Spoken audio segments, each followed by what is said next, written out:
शांति।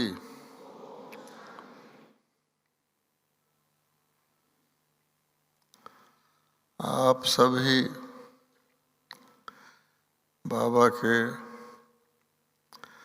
अति अति प्यारे प्यारे बच्चे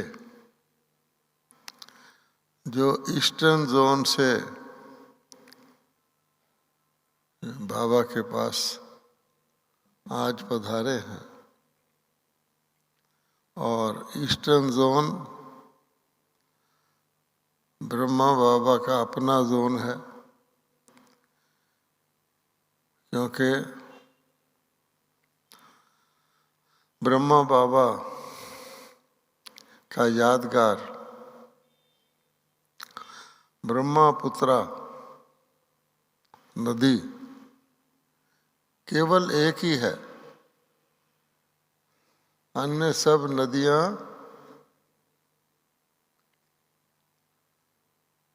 माताओं के शक्तियों के नाम पर हैं, चाहे वो गंगा है, यमुना है, सरस्वती है, बहुत हैं, महानदी, गोदावरी, कृष्णा, कावेरी, नर्मदा, ताप्ती, जितनी भी है। लेकिन ब्रह्मा बाबा का यादगार बहुत बड़ी नदी है, ब्रह्मपुत्रा, वो ईस्टर्न जोन में है। ब्रह्मा बाबा का गद्दी लौकिक कार्य की, वो भी ईस्टर्न जोन में है। और जो ब्रह्मा बाबा का बिजनेस था हीरों का, और बाबा कहते हैं वो भी डायमंड हार्बर ईस्टर्न जोन में है। और जिस हॉल में बैठे हैं उसका नाम भी डायमंड हॉल है, तो ये ईस्टर्न जोन वालों का ही है, बाकी तो बीच में आके बैठ जाते हैं। और संगम युग भी को भी डायमंड युग कहा जाता है। अब मैं आपसे एक बात पूछनी चाहता हूँ कि हम सब चाहते हैं कि हम सदा स्वस्थ रहें, इसलिए स्वस्तिका भी बनाई जाती है। हर घर के बाहर स्वस्तिका बनाते हैं। प्रश्न ये है कि आप दवाई खाकर अर्थात दवा से स्वस्थ रहना चाहते हैं या दुआओं से स्वस्थ रहना चाहते हैं? जो कहते हैं कि हम दवा के बदले दुआओं से स्वस्थ रहना चाहते हैं, उनके लिए ये क्लास बहुत अच्छी है। तो आप ज़रा अपना दायां हाथ उठाएंगे, क्योंकि दुआओं से स्वस्थ तो आसानी से दायां हाथ उठा सकते हैं। और जैसे बहन जी ने कहा, उमंग उत्साह से, ऐसे ही नहीं, एक होता और एक होता ये, तो उसके पीछे भी उमंग उत्साह लगेगा तो मालूम पड़ेगा कि सब दुआओं से, क्योंकि सतयुग से लेकर 2 युग दवाई तो होती ही नहीं, तो फिर किस आधार से पूरी आयु रहती है, निरोगी काया रहती है, किस आधार से? तो दुआओं के आधार से। अच्छा, गीत क्या है कि ले लो दुआएं माँ बाप की। पहले जब हम क्लास कराने आते थे तो गीत बजाने वाले ऐसा गीत बजाते थे। आजकल वो बाबा कहता है साइलेंस में चले जाओ, तो साइलेंस में चले जाते हैं। हम भी गीत साइलेंस में ही सुनते हैं। अब ये बताओ कि दुआएं, जो दुआएं हैं वो किस से किसको मिल सकती हैं? क्या भाई भाई को या बहन बहन को या भाई बहन को और बहन भाई को, या कोई युगल अपने युगल को दुआएं दे सकता? या हमेशा बच्चे को माँ बाप से दुआएं मिलती हैं? क्या बच्चा माँ बाप को दुआएं दे सकता है कि जीव चिरंजीव रहो? नहीं दे सकता ना। तो इसका मतलब क्या हुआ? अगर हमको दुआएं लेनी है और वो भी साधारण माँ बाप की नहीं कि माँ बाप कहें चिरंजीव रहो, खुद ही ऑफ हो जाए शाम को, वो नहीं, उससे सदा के लिए जो सदा शिव है, माता भी है पिता भी है, तो हमें एक काम करना पड़ेगा बस। और वो क्या है आप समझ गए होंगे। क्या काम करना पड़ेगा तो बताओ। काम करना मेहनत वाली बात नहीं, सिर्फ बोलना ही है। हमें क्या करना पड़ेगा? तीसरी बारी भी पूछ लेता हूँ, नहीं तो हम कहेंगे ईस्टर्न में आज सूर्य शाम की तरफ चला गया। क्या करना पड़ेगा? सारी सभा में कोई भी बता सकते हैं कि माता पिता से दुआएं लेने के लिए हमें क्या करना पड़ेगा? हाँ? आज्ञाकारी तो बाद की बात है, बच्चा बनना पड़ेगा। जो बच्चा बन के चलेगा वो दुआएं ले सकता है, और जो अपने आप को बड़ा समझेगा वो दुआएं नहीं ले सकता, आज्ञाकारी भी नहीं बन सकता। बड़ा हो गया मैं तो, ठीक है। तो इसलिए एक बात पल्ले बांध लो। पहले वक्त में पल्ले से बांध देते थे, गांठ बांध लेते थे कि पक्का हो जाए, फिर भूल जाते थे किस लिए गांठ बांधी है, ये भी है। तो एक बात गांठ बांध ले कि अगर हमें दुआएं लेनी हैं जो फ्री मिलती हैं, तो हमें कभी नहीं भूलना कि हम बच्चे हैं।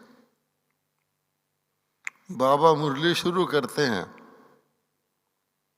तो बच्चे से, और मुरली अंत करते हैं तो बच्चे से, और बीच में ही बच्चे बच्चे कहते हैं।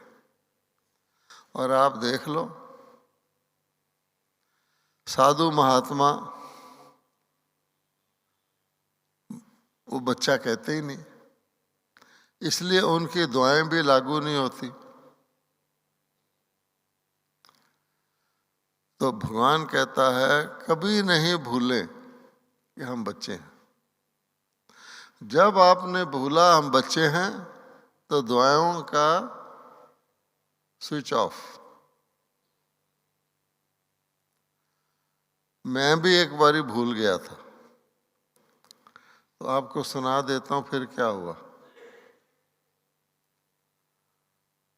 मैं तो बाबा का बच्चा, जैसे बहन जी बता रही थी, 1955 में बना था। आप में से कईयों ने तो पिछले जन्म में होंगे, हाँ, उस वक़्त। तो बाबा के से पालना भी लिया, तो पालना लेने वाला तो कभी नहीं भूलता कि ये मेरे पिता हैं। परंतु जैसा कलयुग का प्रभाव है, तमोगुण है, तो आजकल के बच्चे आप जानते हैं, माँ बाप कैसे मेहनत करके जाग जाग के अपना पेट काट काट के बच्चों को पालना करते हैं। बच्चे ज़रा बड़े हो जाएं तो क्या कहते हैं, कोई गेस्ट मिलने आ जाए तो माँ बाप को कहते छिप जाओ, जाके बाहर नहीं निकलना जब तक वो चला ना जाए। कलयुग है। तो मैं लौकिक नौकरी, जिसको जॉब कहते हैं, सर्विस कहते हैं, बाबा कहता है तो नौकरी, नौकर कहना बुरा लगता है तो सर्विस कहते हैं। जैसे काला कहना बुरा लगता है तो सांवरा कहते हैं। तो मैं जॉब करता था, ऑफिसर बन गया था, तो मैं बच्चा ही, लेकिन वो अंदर नशा आ गया। तो बहुत साल की बात है, तो दादी प्रकाश मणि जी को विदेश जाना था और उन्होंने विदाई लेनी थी मधुबन में पांडव भवन में। तो बाबा का शांति स्तंभ है, तो शांति स्तंभ के आसपास बैठने की जगह बनी हुई है। तो सभी भाई बहन, उन दिनों थोड़े होते थे, शांति स्तंभ में बैठे थे और दादी जी को आकर के उनको दृष्टि देनी थी और विदाई लेनी थी। तो मैं भी वहाँ था, तो मैं अपना जूता उतार रहा था शांति स्तंभ के बाहर, सूट बूट पहना हुआ था। जैसा होता ना, जैसा ड्रेस पहन लो व्यक्ति को वैसे ही नशा चढ़ जाता है। तो ऑफिसर था। तो दादी जी ने मुझे कहा, ब्रिजमोहन ये टोली की थाली पकड़ लो। अच्छा, मेरे मन में क्या आया, मैं इतना बड़ा ऑफिसर, मैं थाली पकड़ूं, कोई और क्यों नहीं पकड़ लेता। ये मेरे मन में संकल्प आया। मेरा भाग्य था, कुछ पुण्य कर्म थे, तो मुझे बहुत जोर से, जैसे बिजली का झटका लगता है, ऐसे मुझे जोर से झटका लगा और मैंने वो थाली कठपुतली की तरह पकड़ ली। अच्छा, उसके बाद दादी जी सारे को दृष्टि देते गए और मैं थाली पकड़े हुए था, तोली देते गए और कुछ नहीं। जब वो पूरा हुआ तो मुझे इतना हल्कापन महसूस हुआ, इतना हल्कापन महसूस हुआ, इतनी खुशी महसूस हुई जो मैं बयान नहीं कर सकता, अति इंद्रिय। तब मैंने सोचा ये तो मेरा भाग्य था जो मुझे झटका लग गया, वरना मैं तो इसको मिस कर देता। क्योंकि उस समय मैं ये भूल गया था कि मैं बाबा का बच्चा हूँ, चार्टर्ड अकाउंटेंट ऑफिसर नहीं हूँ। तब से लेकर मैंने ये बात पल्ले बांध ली। क्योंकि आप ठीक कह रहे थे कि बच्चे का अर्थ होता है आज्ञाकारी, फरमा बरदार, वफादार। लेकिन वो पहले बच्चा समझेगा तभी तो आज्ञाकारी होगा, तभी तो फरमा बरदार होगा या वफादार होगा। इसलिए पक्का आप बांध लीजिए, चाहे आप सेठ हैं या सेठानी हैं, बुजुर्ग हैं या बच्चा हैं, स्टूडेंट हैं या टीचर हैं, हम सब बाबा के बच्चे हैं। अच्छा, दुआओं की बात तो बाद की है। पहले पहले बच्चा जन्म लेता है तो उसको क्या मिलता है? जन्म लेते ही बच्चा माता पिता के पूरी प्रॉपर्टी का अधिकारी बन जाता है और माता पिता वेट कर रहे होते हैं कि बच्चा जन्म ले तो हमारी प्रॉपर्टी के अधिकारी बने। अगर किसी के बच्चा नहीं होता तो बेचारा गोद का बच्चा लेता किसी का और का कि कम से कम मेरा अधिकारी बन जाए। तो हम सब लौकिक बच्चे तो नहीं है बाबा के, लेकिन हम सब मुख वंशावली गोद के बच्चे हैं। तो बच्चे को सबसे प्यारी चीज क्या होती है? माता पिता के गोद। उनकी गोद में आकर के बच्चा समझता है कि मैं सातवें आसमान पर हूँ, उसको कोई चिंता नहीं, बस उसकी जैसी चीज ही उसके पास नहीं है। इसलिए कहते ना तेरी गोद का झूला है। तो बाबा हमें बच्चे होते तो गोद का झूला झुलाते हैं, फिर बाबा कहते हैं कि जरा बड़े हो जाते हैं तो दूसरे वाला झूला झुलाते हैं, फिर अति इंद्रिय सुख का झूला झुलाते हैं। अर्थात बच्चे का बड़ा होना खाने पीने पर निर्भर नहीं करता। छोटे से बच्चे को क्या खिलाया जाता है आप जानते हैं, माताएं जानती हैं, या जो अपने गृहस्थ आश्रम में रहते हैं जानते हैं कि बच्चे को तो बेचारे को दूध भी पिलाना हो तो पानी डाल के पिलाते हैं थोड़ा सा। फिर बच्चा बढ़ता कैसे है? उसको उछालते हैं और वह हंसता हुआ फिर गोद में ले, वो उछल के ही बढ़ता है और देखो जल्दी जल्दी बढ़ जाता है। और जब हम बड़े हो जाते हैं हम भूल जाते हैं कि हम बच्चे हैं, तो हम 1 इंच भी नहीं बढ़ते। जितना मर्जी खा लो पी लो, आप सोचो सेब खाए से हम बढ़ जाएंगे, बढ़ते ही नहीं। क्योंकि उसका सीक्रेट क्या है? खुशी। तो ये माँ बाप के तो जन्म लेते ही बच्चा दुआएं लेनी शुरू कर देता है। कोई मुख से दुआएं देना आवश्यक नहीं होता कि जी मुझे आशीर्वाद दो। आजकल तो खुद कहते हैं मेरे सिर पर हाथ रखो। भाई हाथ रखने लायक होगे तो आप ही आपके सिर पर हाथ जाएगा। आजकल तो जबरदस्ती करते, फोटो भी खिंचवा लेते हैं कि देखो मेरे सिर पे हाथ रखा हुआ। आप देखिए बच्चे में कितना, बच्चे में वो चीज होती है जिसको देवता में होती है ना। बाबा भी क्या कहते हैं कि छोटा बच्चा तो देवता है, क्योंकि उसका अच्छे बुरे का ज्ञान ही नहीं होता। और श्री कृष्ण, अगर परमात्मा ने कोई सिंबल रखना था तो श्री नारायण का रख देते, श्री लक्ष्मी का रख देते। एम ऑब्जेक्ट तो हमारा वो है, लेकिन कौन है जो खुद ही श्री नारायण बनता है, लेकिन जिसको सबसे ज़्यादा प्यार करते हैं। और कुछ आजकल का बच्चा भी जन्माष्टमी के दिन कृष्ण बन जाए, देखो फिर हैं उसको कितना झुलाते हैं, टर्न लेके झुलाते हैं, और उसको भी नशा चढ़ जाता है। बाद में कहो ड्रेस उतार दे, वो उतारता ही नहीं, उसको नशा चढ़ जाता है। अच्छा, और देखिए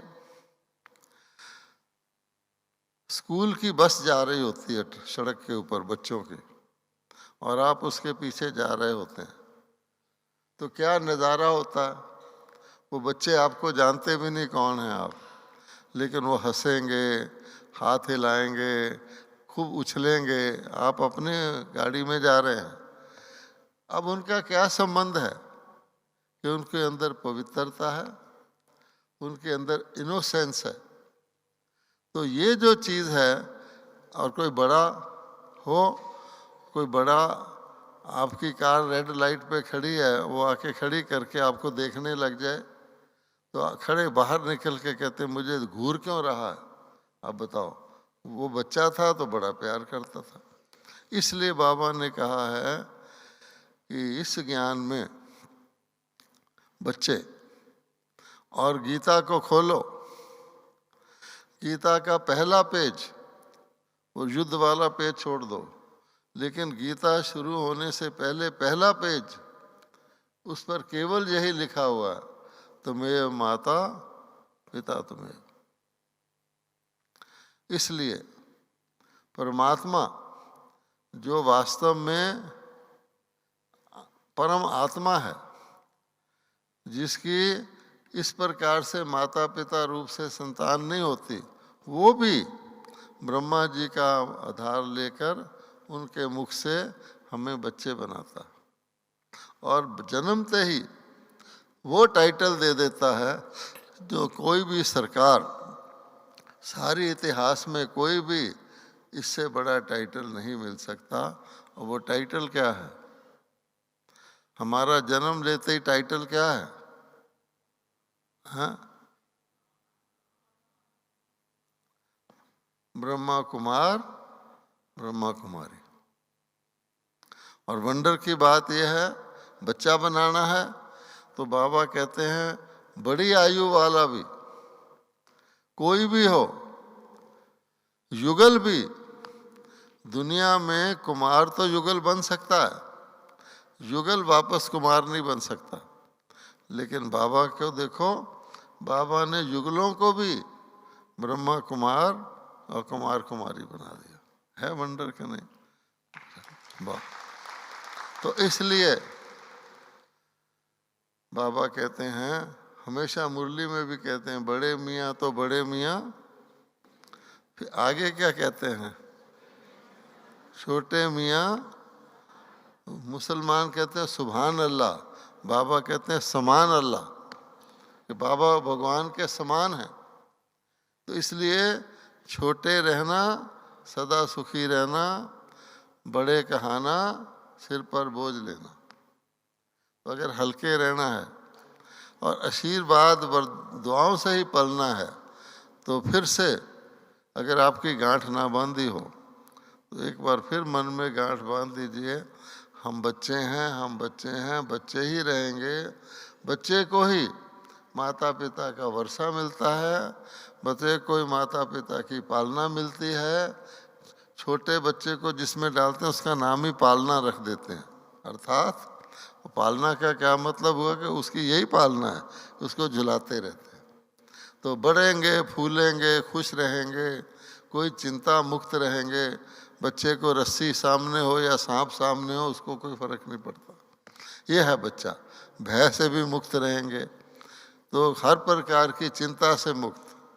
तो इसलिए दुआओं के पात्र बनना है, तो बच्चे बनना है, तो आपको दुआएं निरंतर मिलती ही रहेंगी। माँ बाप, अगर बच्चा कहीं प्रदेश में भी जाए या दूसरे शहर में भी जाए, तो माँ बाप का दिल ऐसे ऐसे करता है कि बच्चा जा रहा है, हम इसके साथ रहने चाहिए। एक कहानी भी है जो ज्ञान अमृत में शुरू में छपी थी, उसका नाम है माँ का हत्यारा। लंबी कहानी है, पर सार उसका ये है कि किसी ने बच्चे को कहा कि अपनी माँ को मार के उसका दिल निकाल के मेरे पास लाओ, तब हम तुम्हें मानेंगे। तो उसने सचमुच ऐसा कर दिया, और माँ का दिल लेके जा रहा था तो दिल बोला कि बच्चा धीरे धीरे चल, तुझे कहीं चोट ना लग जाए, मैं दिल खिसक ना जाए तेरे हाथ। इसको कहते हैं माता पिता। तो भगवान कहता है मैं माता भी हूँ, पिता भी हूँ। अगर माता पिता हो गए तो बाकी सब कुछ उसमें आ जाता है। बच्चे को क्या चाहिए होता है, आपने वो चित्र देखा होगा कि बच्चा पहले माँ की गोद में जाता है, जब बड़ा हो जाता है तो मित्रों के साथ जाता है, माँ बुलाती रहती है, फिर शादी हो जाती है तो मित्र ऐसे ऐसे कर छोड़ता जाता है। लेकिन माता पिता, जब तक वो माता पिता मानता है, माता पिता के साय में रहता है, तो उसको आशीर्वाद दुआएं मिलती ही रहती हैं। और हमारा है रूहानी माता पिता, तो हमको दुआएं भी रूहानी मिलती हैं। वो क्या करेंगे, आयुष्मान भव, धनवान भव, चिरंजीव भव, वो तो शारीरिक है। लेकिन बाबा कहता है मैं तो आप बच्चों को अविनाशी दुआएं और सदा देता ही रहता है। बाबा इतनी दुआएं देता है कि कहता है कि अरे दुआओं की इतनी वैल्यू है, बच्चे भी वही काम करें। अगर हमने दुआएं देनी हो फिर क्या करें भाई। बाबा तो माता पिता हो गया, वो तो दुआएं देता है, हम दुआएं कैसे दें। जैसे बाबा कहते हैं कि श्री कृष्ण किसी बुजुर्ग को नहीं कह सकता बच्चा, है ना, वो खुद ही बच्चा है। इसलिए गीता का भगवान बुजुर्ग है। ब्रह्मा बाबा को बुजुर्ग दिखाया गया, वो हर एक को बच्चा कह सकता। ऐसे ही अगर आपको दुआएं देनी है, बाबा ने बताया हुआ तुम दाता के बच्चे दाता हो, कुछ ना कुछ देते रहो, वो अलग बात है। और ये भी कहा है कि सेवा करोगे तो भी आपको खुशी मिलेगी। ये खुशी की बात नहीं हो रही, ये दुआओं की बात हो रही है। तो अगर आपको दुआएं देनी हो तो क्या करना पड़ेगा, लेनी हो तो समझ में आ गया। पहला हिस्सा क्या था, दुआएं लेनी है तो बच्चा बनो, ठीक है। दुआएं देनी है तो क्या करोगे, ये भी तो सवाल है ना, क्योंकि आज का टॉपिक सिर्फ दुआएं लो नहीं है, दुआएं दो भी है। और बाबा भी चाहता है कि मेरे बच्चे मेरे समान बने और दुआएं दें, और चीज़ देने में तो वाचा में कोई सामने आएगा तो बोलोगे, लेकिन दुआएं, इसलिए बाबा ने हमको कहा हुआ है, जो इधर उधर देख रहे हैं, सो रहे हैं या आने वाले को देख रहे हैं, वो गौर से सुन ले। कहा जाता है चौकन्ने होके सुन ले। अब चौकन्ने का क्या मतलब होता है, वैसे तो हमारे 2 कान हैं, लेकिन 4 कान समझ के सुने, इसको चौकन्ना कहते हैं। Attention please. तो बाबा कहते हैं कि कल्प वृक्ष को देखो, मैंने आप बच्चों को कहाँ रखा हुआ। कल्प वृक्ष में ब्राह्मण जो हैं वो कौन से स्थान पर है, बताओ जी, जड़ में है। Very good. अच्छा, फिर बाबा कहते हैं आपका नाम मैंने पूर्वज रखा हुआ है ना, पूजनीय रखा हुआ। क्यों रखा हुआ, कि ब्रह्मा बाप को सब धर्मों के लोग, और किसी को माने ना माने, लक्ष्मी नारायण को माने ना माने, राम सीता को माने ना माने, लेकिन ब्रह्मा बाप को सब धर्मों के लोग ग्रेट ग्रेट ग्रेट क्या मानते हैं, ग्रैंडफादर, फादर भी नहीं, ग्रैंडफादर। मैं एक बार अमेरिका गया तो दादी प्रकाश मणि जी और मोहिनी बहन साथ थे, तो लंदन में उतरे। तो लंदन में दादी जानकी जी भी उनके साथ हो गए, और उन्होंने कम से कम 60 किलो टोली जानकी दादी जी ने लंदन से ली अमेरिका में बांटने के लिए।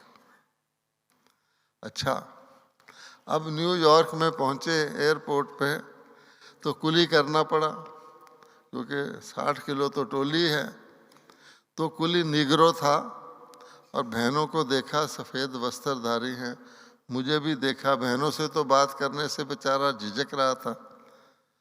तो मुझे कहता है बहनों की तरफ, सिस्टर्स सिस्टर्स, क्योंकि क्रिश्चियन में नन को सिस्टर कहते हैं। मैंने कहा यस। फिर मुझे कहता है यू फादर, उसने समझा मैं भी पादरी होऊंगा, उनके साथ जा रहा हूँ। तो मैंने कहा नो आई ग्रैंडफादर, हैं, वो हंस पड़ा। तो इसलिए अब बाबा कहते हैं कि ग्रैंडफादर, जो ग्रेट ग्रेट ग्रैंडफादर पूर्वज है सबका, चाहे मुसलमान हो बाबा आदम मानेंगे, क्रिश्चियन हो तो एडम मानेंगे, हम लोग ब्रह्मा बाबा कहते हैं, तो उसके हम मुख वंशावली हो गए। तो हम भी, मुरली में भी आया है कि तुम मास्टर ग्रेट ग्रेट ग्रैंडफादर हो, अर्थात पूर्वज हो। अच्छा, ये तो वैसे है, लेकिन जड़ करती क्या है, जड़ क्या करती है कि जो कुछ उसको प्राप्त होता है खुद नहीं रखती, ऊपर भेज देती है। लास्ट पत्ते तक की पालना जड़ से होती है, और जड़ को किससे मिलता है, बीज से मिलता है। इसलिए बाबा ने सिंपल बताया है कि अपने आप को स्थिति की सीट पर सेट करो। अगर आप साधारण करोगे कि मैं तो मुजफ्फरनगर से आया हूँ, मैं तो वहाँ से आया हूँ, बंगूर से आया हूँ, तो नहीं मज़ा आएगा। फिर आपको बंगूर, बंगूर का घर, बंगूर का सेंटर वही दिखेगा। नहीं, कोई बड़ी कार वाला देखोगे तो मेरी तो कार छोटी है, ये दिखेगा नहीं। भगवान कहता है कि स्थिति की सीट पर सेट हो जाओ, तब आप, हमने तो कह दिया अपने आप को बच्चा समझो, लेकिन अगर स्थिति की सीट पर सेट होंगे बच्चे की, तब बच्चा बनेंगे ना, वरना आपको नशा आ जाएगा। लोग ऑफिस में ऑफिसर होते हैं, घर आके पत्नी को भी साथ भी अफसरी करना शुरू कर देते हैं। वो कहती है भाई ये तो घर है तुम्हारा, अब उस सीट से उतरो। तो इसलिए वो जो सीट है हमारी, वो कौन सी है, पूर्वज की। और पूर्वज होता है पूजनीय। तो पूर्वज हमेशा देता ही देता है। पूर्वज का क्या काम है? पालना करना, पढ़ाई का प्रबंध करना, शिक्षा देना है, और कुछ नहीं करता पूर्वज। लेकिन पूर्वज होता बहुत जरूरी है।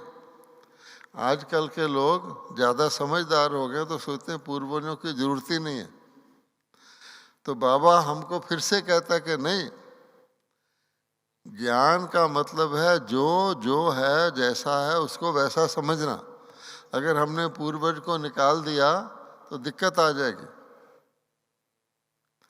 एक जगह एक बहुत प्रसिद्ध महाराजकुमारी थी। तो उसके लिए ऐसा ही महाराजकुमार चाहिए था। तो उसके माता पिता बहुत सख्त शर्तें रखते थे, महाराजा महारानी।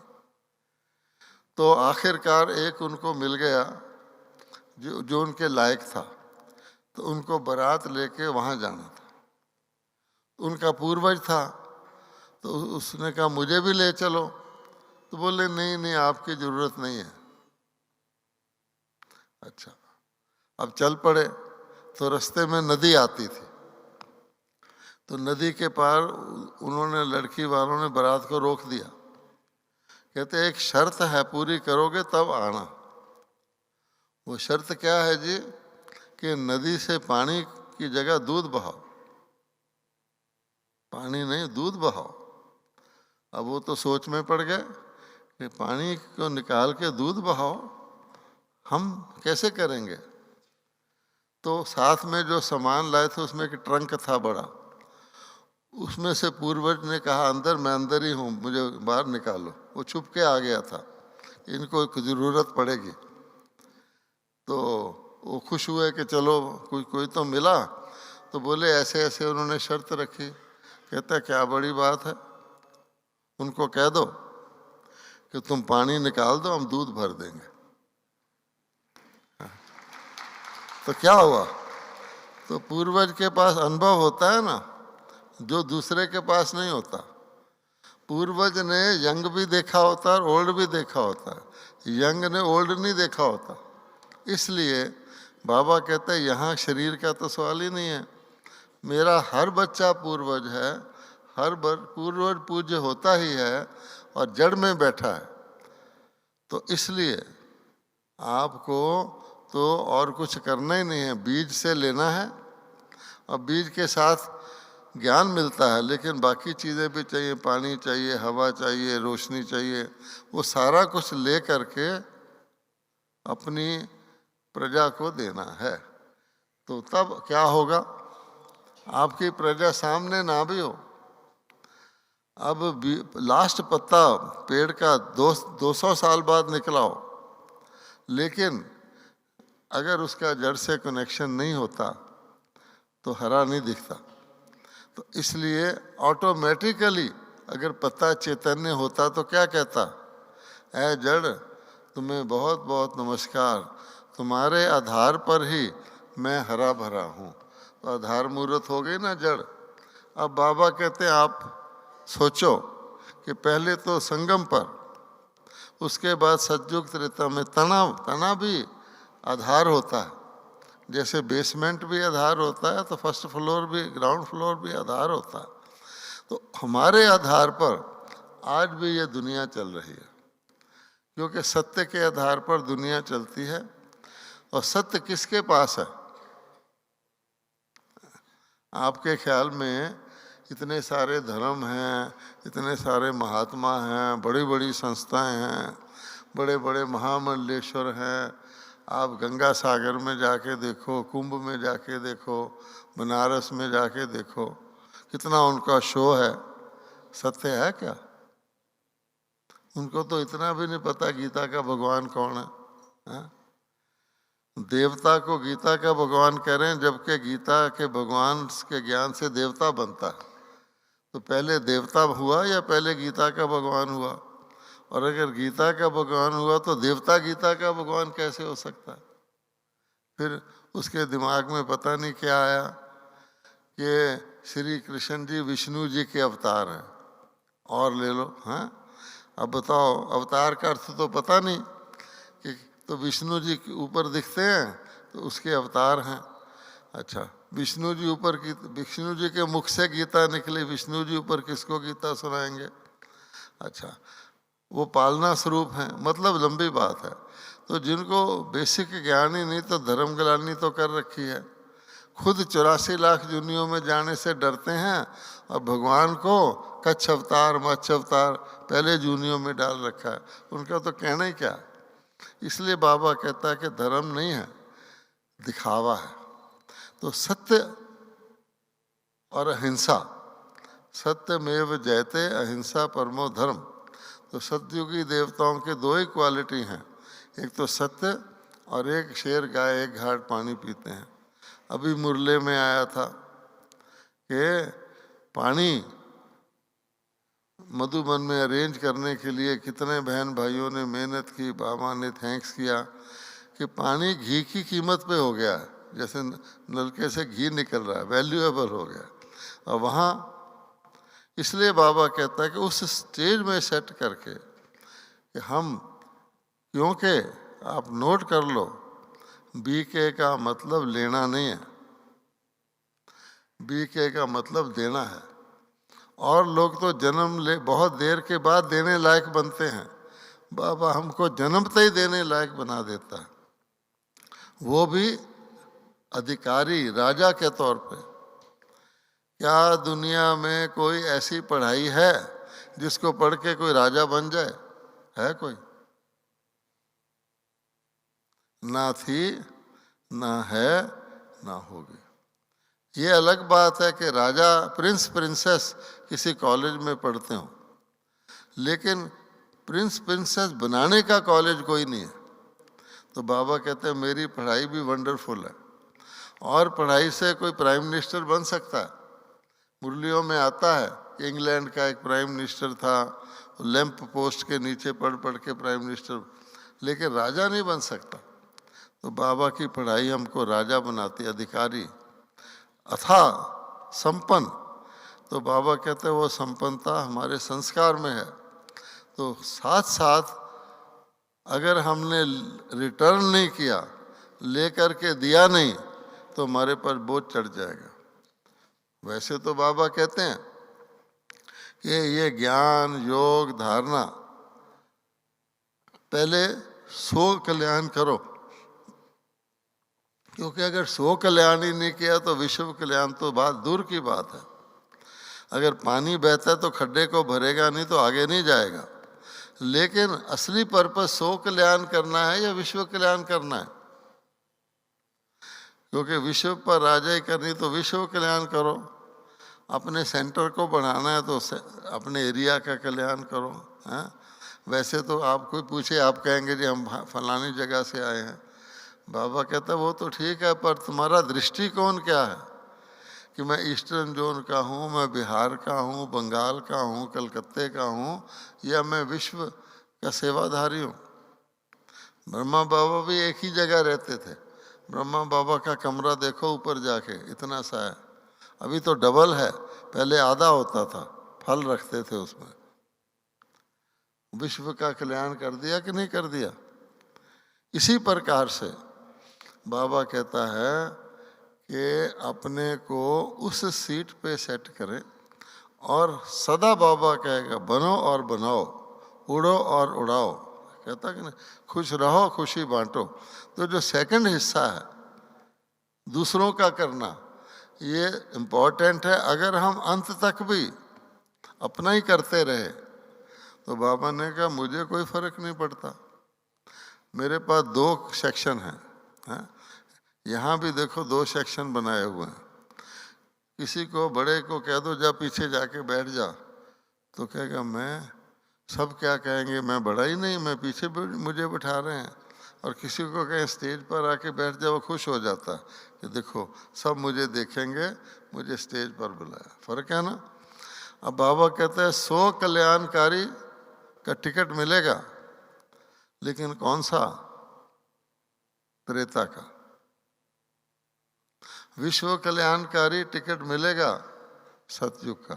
टिकट भी नहीं, वहाँ शीशे लगे होंगे, जैसे नारद के लिए शीशा था ना, देखते जाओ कहाँ आपका गेट खुलेगा।